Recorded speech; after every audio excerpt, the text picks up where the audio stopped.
How would you like to learn to swim with sharks, meaning deal effectively with predatory, aggressive individuals in your academic environment or your workplace? That's the intention for this 18th video in a series for my monthly blog at letmagichappen.com. I'm Dr. Larry Burk, author of Let Magic Happen, Adventures in Healing with a Holistic Radiologist. In Chapter 10, Transforming Education, I include a story about when I was attacked by conservative, skeptical sharks during a curriculum committee meeting at Duke University Medical School in 1998. It reminded me of a primer on how to swim with sharks by Voltaire Cousteau that was given to me by one of my MRI mentors in the 1980s, Jerry Wolf. It's actually written and published by Richard J. Johns, professor and director of the Department of Biomedical Engineering at the Johns Hopkins University, and is published in the Perspectives in Biology and Medicine in 1987. It's a parody of how to survive in the cutthroat academic environment where many power plays happen and all the risks associated with that. I'll just highlight a little bit of the foreword and a few of the rules before we go on. The foreword starts, actually no one wants to swim with sharks. It is not an acknowledged sport and is neither enjoyable nor exhilarating. These instructions are written primarily for the benefit of those who, by virtue of their occupation, find they must swim and find the water is infested with sharks. Now, highlighting just a few of the rules. Number 1, assume all unidentified fish are sharks. Number 2, do not bleed. Number 4, counter any aggression promptly. Number 6, get out of the water if someone is bleeding. So with those rules in mind, I will go back to 1998 and set the stage. It was the year that the Duke Center for Integrative Medicine was founded. The Office of Alternative Medicine at the NIH became the National Center for Complementary and Alternative Medicine with $20 million of funding. I took the UCLA acupuncture course, and acupuncture needles were approved by the FDA. And it seemed like an opportune time to present a proposal for an integrative medicine course for Duke medical students.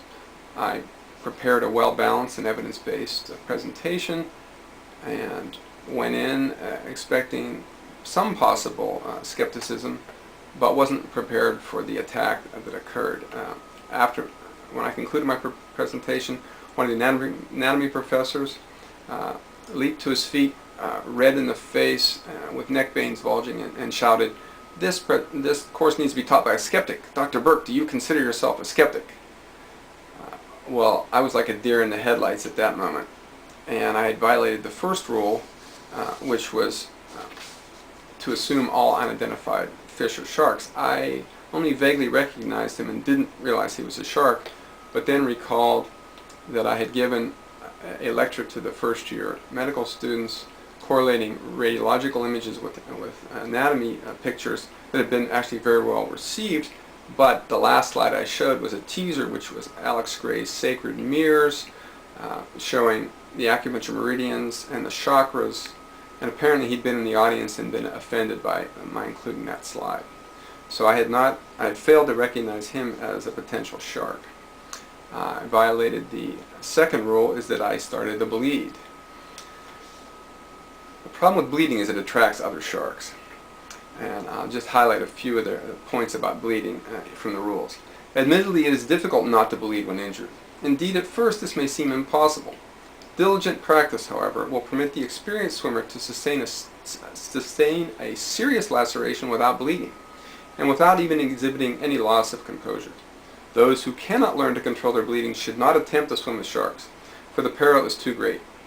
The control of bleeding has a positive protective element for the swimmer. The shark will be confused as to whether or not his attack has injured you, and confusion is to the swimmer's advantage. On the other hand, the shark may know he has injured you and be puzzled as to why you do not bleed or show distress. This also has a profound effect on sharks. They begin to question their own potency, or alternatively, believe the swimmer to have supernatural powers. Unfortunately, that was not the situation I was in, because I was already bleeding and other sharks were being attracted. The skeptical oncologist on the committee started to circle dangerously, planning his attack. I violated rule number 4 here. I did not counter any aggression promptly. The appropriate countermove is a sharp blow to the nose. Almost invariably, this will prevent a full-scale attack, for it makes it clear that you understand the shark's intention and are prepared to use whatever force is necessary to repel aggressive actions. He then skillfully started asking more subtle questions than the anatomy professor, such as whether the $20 million the NIH was spending on alternative medicine might be better spent on oncology research. And then questions were raised about whether our naive, innocent medical students should be exposed to the temptations of the alternative medicine quacks in the community. I did not have appropriate or timely responses to these questions, and fortunately for me, the women on the curriculum committee ignored rule number 6, which is get out of the water if someone is bleeding. No useful purpose is served in attempting to rescue the injured swimmer. He either will or will not survive the attack, and your intervention cannot protect him once blood has been shed. Those who survive such an attack rarely venture to swim with sharks again, an attitude which is readily understandable. Fortunately for me, they tossed me a lifesaver, which was the option to delay vote on the proposal for another month to give me a chance to get better prepared. That month I put to good use, and as described in the accompanying June 2013 newsletter at letmagichappen.com, I recruited a team of 4 white-coated integrated medicine faculty to come and support me during the next vote, and it passed with only those 2 dissenting votes. So I'll let you, you can Google how to swim with sharks, or follow the link on the blog and read the rest of the rules and learn how to use it in your own workplace. In the meantime, you can also check out my other newsletters and blogs, and also my book. That's it for today. Thanks, and let magic happen.